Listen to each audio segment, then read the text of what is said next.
Praise the Lord, and welcome to this edition of our series of daily broadcasts, which we have tagged the State of the Union. The State of the union between Jesus and his bride, the church. And we are still about the business of the word of the Lord, saying, "Tell my people to return to me. Tell my people to return to me." That suggests that there's something wrong in the business of the union between Jesus and his bride. Tell my people to return to me. And since inception, we have been looking on a daily basis at different aspects, perhaps of the union or of God himself, how we may have gotten out of alignment with him, how we may have turned aside or gotten distracted, or in fact how we may have slackened in our walk with him. He says, "Tell my people to return." And so in the last couple of days, running on to 2 weeks now, we have been looking at the business of the grace of God. And from that, we have arrived at the business of understanding. And we started the discourse on understanding by looking at the tenets of our salvation. He says, "By grace we were saved through faith, not of ourselves. It is the gift of God, not of works, let anyone should boast." And we said yesterday that by way of understanding, if we were to look carefully at that statement of Ephesians 2:8 and 9, we would see the thought in God's heart when he inspired those words. And the moment we come into a realization of what is in God's heart, which inspired those words, we will come into an understanding of the business of our salvation and therefore relationship with him. He says we are saved by grace, by an act of God outside of ourselves, is given to us as a gift, completely outside of our contribution. Why does God need to say that other than to let us understand that our salvation is entirely dependent on him? And since he says in Colossians 2:6, "In the way you have received Jesus, to continue in him," we are being told, just as you needed God to produce salvation, so also you will need to be dependent on God in every aspect or phase of sphere or experience, dimension of our Christian experience. The Christian experience is totally, or is supposed to be completely hinged on dependence on God. No self-effort, and therefore no boasting. Dependence on God, and therefore a disposition of humility and thanksgiving. Without understanding, therefore, we will exercise ourselves unto foolishness. We will exercise ourselves unto distractions. We will exercise ourselves away from the position of God. Because when the pressures of life come, we will forget that the one who sacrificed his son is able to give us all things necessary for life and godliness, along with his son himself. This is the mind of God. Understanding keeps us in the way. In this case, in the way of God. And since we have started to look at the business of understanding, we have said that understanding is a realization, if you like, of the reason for a thing. It is not exactly the purpose. It is the why. Why does this thing exist? Understanding is realizing or coming into knowledge of that which is beneath what is immediately visible. There is always something in the shadows pulling the strings of what you can see. The moment we can understand that and therefore understand what that thing is, Understanding has come to us and now has positioned us to be able to walk in understanding.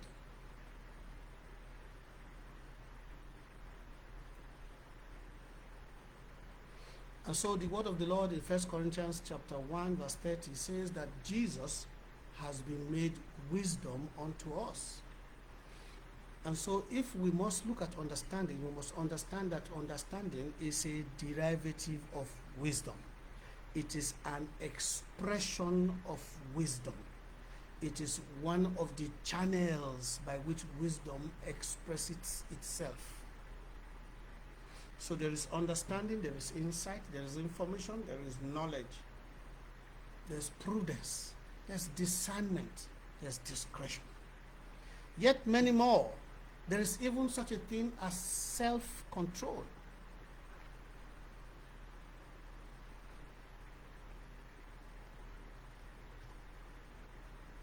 So that when God says, tell my people to return to me, let us understand the reason for that is from God's perspective. He can see.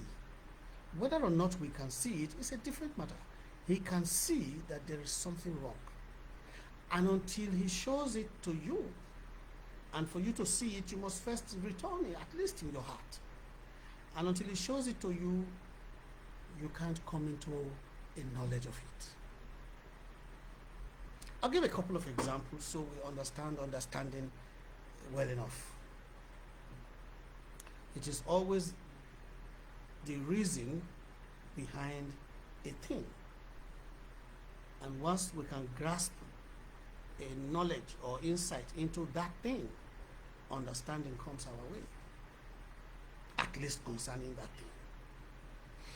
And so a man of, or a person of understanding will not talk or act until he has something of understanding of the situation. It will be rash to act any other way. A man of understanding will most likely hold his horses, stay action, whether in words or in deed, until he has acquired perhaps a little bit more information about the scenario that is playing out in front of him. So sometimes when you see some people not seem to respond to something going on, it is perhaps because they understand that they have not seen enough to make conclusions. That is a person of understanding. And this is how understanding itself leads to such a thing as patience and self-control. This is how understanding also leads to discretion and discernment. They all, and then prudence. They all involve waiting until you can know more. Waiting until you can know certain things more about the situation in front of you. Understanding brings us into a position where we wait for more information before we get involved. Otherwise, our involvement becomes rash, not well thought out, and so likely to lead to regret or loss. A person of understanding recognizes that the situation will change or can change. And as long as the situation is yet unfolding, the situation is yet fluid or evolving, he holds his horses. He refuses to act. And because he refuses to act, we often think such a person to be either a fool or in fact weak, not knowing that he is actually operating from a position of strength. It is the wisdom of God.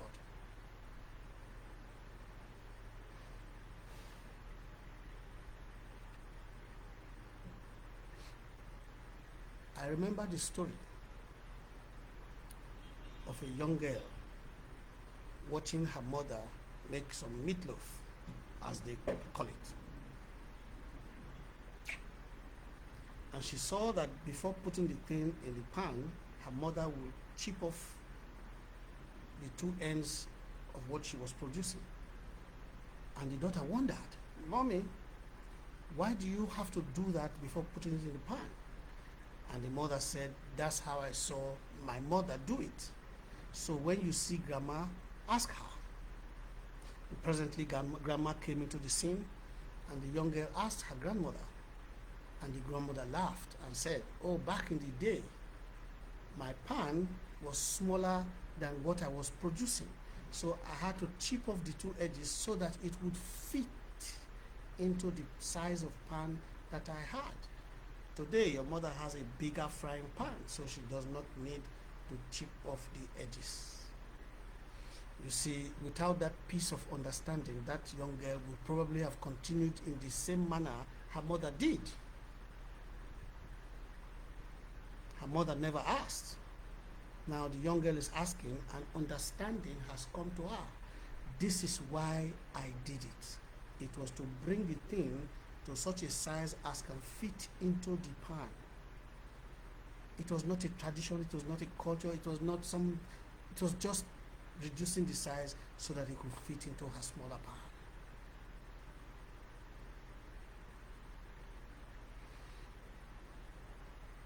So when you begin to copy what you see some other person do without understanding why that person is acting like that, you might turn out to be the foolish one. You know, in seeking to understanding, I looked up certain words concerning personality traits, personality types. You know, there is the sanguine, there is the choleric, there is the phlegmatic, and then there is the melancholy. And I suddenly realized that we have all these characters in the Bible. Moses was more of a melancholy fellow than somebody like David, who was more phlegmatic. Now, but the thing is, in reading through these personality types, personality traits, personality attitudes, I came to a realization. Until we understand about human beings, we really shouldn't judge them. A man who is of the melancholy personality type, for example, he operates more from his thinking processes, his perceptive processes, and so he tends to be slower to react. He tends to be slower to arrive at decisions, and that's because he's processing the information until he arrives at what he can use. On the other hand, the sanguine or the phlegmatic, they are more external in operation. They operate more by how they see things or how they feel. And so they tend to jump into conclusion. They tend to jump into action. They are more easygoing. They are more outgoing compared to the melancholy. Now, not realizing the personality type of the melancholy, you make the mistake of comparing him with the choleric or the sanguine or the phlegmatic. And guess what?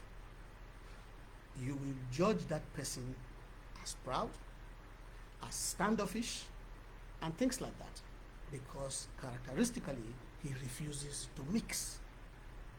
He is not refusing to mix because he doesn't want to mix. He's probably shy.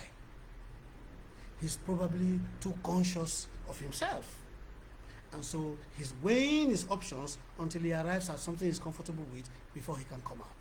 At that point, we have already judged him or her in a negative manner. And I came to this conclusion. When we understand about people, we would not be so hasty in judging them. This again is the wisdom of God. But because we have no understanding that God created different types of people, He can use all the different types. but he created different types of people.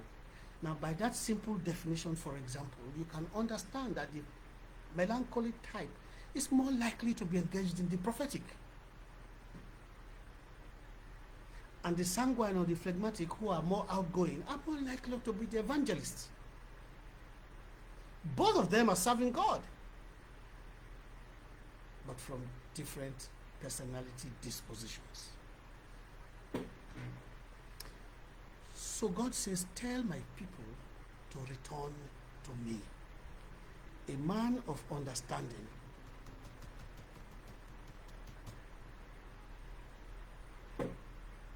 recognizes that a situation can change, or in fact, that he doesn't have all the information yet. So he waits. And in waiting, patience kicks into the matter. Self-control kicks into the matter. So he waits. And in waiting, he becomes more discerning, and he engages more in discretion. He becomes more of a prudent person. In waiting, he is weighing the circumstance and is weighing his options. A prudent man looks well upon his way before committing himself. So the book of Proverbs says. So it is almost tempting to say that understanding is the principal thing. Once we come into some understanding of understanding, it's very tempting to say that understanding is the principal thing. Because when we come to understand understanding, we come to see how understanding holds all the other various expressions of wisdom together. Knowledge by itself is simply information. But once understanding acts upon that knowledge, it can become instruction. It can become insight. It can become discretion. It can become discernment. You see, it can become prudence. It can even give direction. You see, once understanding comes, we automatically know the direction in which to go or whether to act at all. In the same way, once understanding comes, suddenly we have more light about the situation. Illumination has come. Once understanding comes, suddenly we have an idea of what to do. Counsel has come. Guidance has come. So in looking at these things, I realized understanding seems to be the one holding all the things together. And I was tempted to conclude that understanding is the principal thing. But then I realized Scripture actually says wisdom is the principal thing. In all you're getting, get understanding. That must make it understanding quite close to the business of wisdom. But understanding is an offshoot of wisdom. Wisdom is the main thing. Christ has been made wisdom unto us. And all these offshoots of wisdom are expressions of Christ, the Word of God. So when God says, in this case, tell my people to return to me, He is not only asking us to return to the place of wisdom.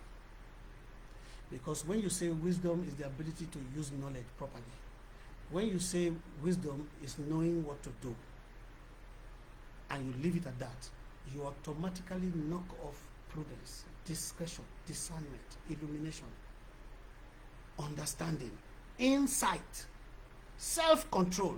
You automatically knock off all those things. But they too are expressions of the Spirit that is in Christ.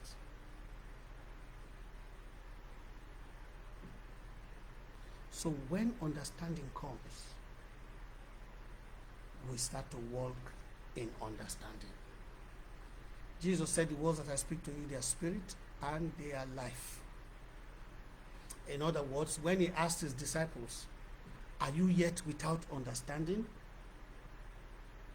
Are you yet without, don't you still get it? You see, when understanding comes, your perspectives change. When understanding comes, your perception changes. When understanding comes, your attitude changes. And all three of them have their different ways of influencing how we act. Once you get it, you get it. Once you get it, your entire outlook and disposition changes. Now you are either willing to be more accommodating because you have come to understand the nature of the situation, or in fact you can become dismissive because suddenly you realize that somebody is about to waste your time. But the point is, in all you're getting, get understanding. Understanding seems to tie all of them together, and it presents all to wisdom. I said, when understanding comes, we begin to walk in understanding. When understanding comes, you become a man of understanding. Slow to speak, slow to act, and people begin to call such a person a wise man. People begin to call such a person a wise man. And so God says, in saying, tell my people to return to me, he is asking us to come to the place of walking in his wisdom. Now, the other day, my car wouldn't just behave. And it was by not behaving, preventing us from going about our lawful business. About 3-4 days, it just wouldn't behave, acting like he had a mind of his own.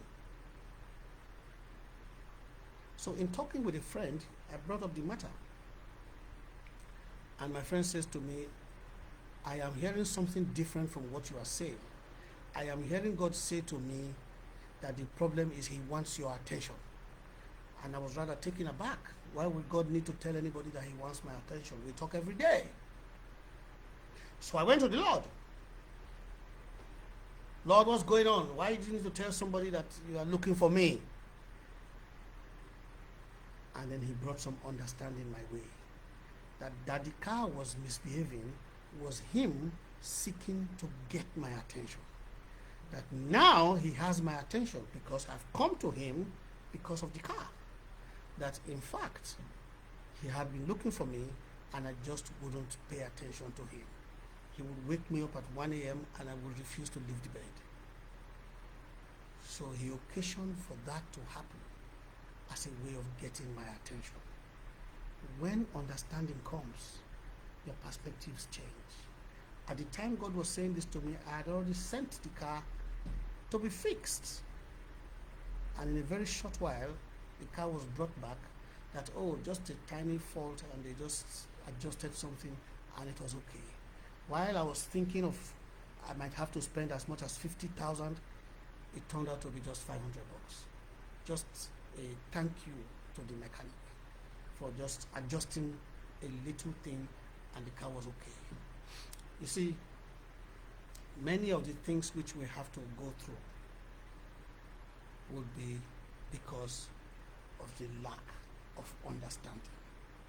Had we some understanding, we would change our approach to certain situations. If there were just a little bit of understanding. In fact, if you have ever been exposed to a situation where you finally came to realize why something happened, why something which happened. Once you come to realize that there's always something behind whatever is happening, understanding has come to you. Now you are potentially a person of understanding. The potential to walk in understanding has come to you.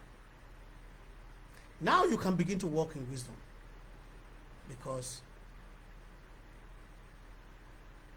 understanding is an expression of the wisdom of God. And God says, tell my people to return to me.